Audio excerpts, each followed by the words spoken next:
slipped in the first 100. You were the fastest 8K runner in the history of SUNY Delhi. Yes, sir!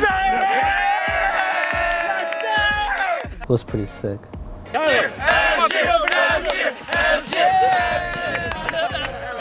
25:07 was the magic number. I couldn't have done it without the guys. Lucy and Coach, like, it all starts with them. Like, without them, we wouldn't be winning all these back-to-back national champs. That gave people a little weight. Delhi is back, taking care of business like we always do. 25:08. Let's go, Derek. Move! We got some big boys, you know, so watch out. We got some big boys coming up. It's gonna be a problem next year. Delhi is gonna have some fast boys. 1, 2, 3, Broncos! Go Broncos, yes sir, we're coming, baby.